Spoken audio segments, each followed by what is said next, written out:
হিন্দু বাড়িতে হিন্দু হোটেলে খানা খাওয়া জায়েজ আছে কিনা, এই প্রশ্ন অনেক ভাই বোনরা করেন। ভাই, আমি একটা কথা বলি যে আপনি কার বাড়িতে খাইলেন এটা দেখার বিষয় না, দেখার বিষয় হলো কি খাইলেন।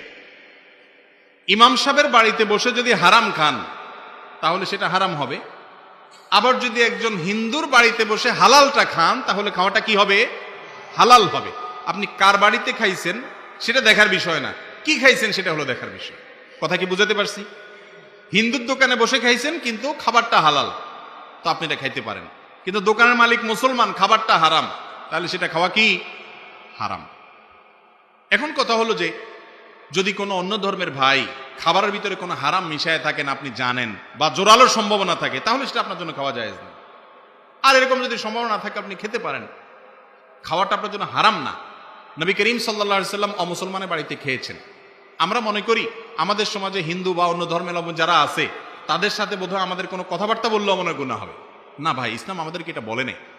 তাদেরকে বরং আপনার সুন্দর আচরণ দ্বারা ইসলামের সৌন্দর্য প্রকাশ করবেন। নবী করিম সাল্লাল্লাহু আলাইহি সাল্লামের একজন কাজের লোক ছিল ইহুদি, সেবক ছিল ইহুদি। আমি বলি আজকাল যদি কোনো ইমাম সাহেব যদি কোনো হিন্দুকে তার নিজের বাসায় কাজের লোক হিসাবে নিয়োগ দেয়, ড্রাইভার রাখে, চাকরি থাকবে ইমাম সাহেবের? অথচ আমার নবী করিম সাল্লাল্লাহু আলাইহি সাল্লামের কাজের লোক সেবক হিসাবে একজন ইহুদিকে নিয়োগ দিয়েছে, এবং সে যখন অসুস্থ হয়েছে তিনি তার বাড়িতে দেখতে গেছেন।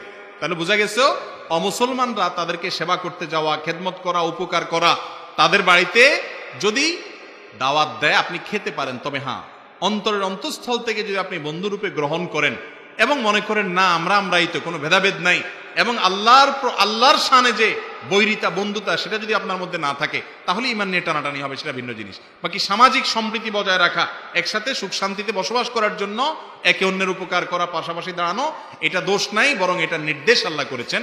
নির্দেশ করেছেন বলতে ন্যায়নিষ্ঠ আচরণ করতে আল্লাহ নির্দেশ করেছেন। লা ইয়ানহাকুমুল্লাহু আনিল্লাযিনা লাম ইউকাতিলুকুম ফিদ-দীন, এই আয়াতের মধ্যে আল্লাহ বলেছেন। অতএব হিন্দুদের বাড়িতে খাওয়া অথবা তাদেরকে ডেকে দাওয়াত দিয়ে আপনার বাসায় খাওয়াতে পারেন, কিন্তু সেটা ওই যে আপনি তাকে সাদিকুন হামিমের পর্যায়ে রাখবেন না, এ হলো মূল বিষয়।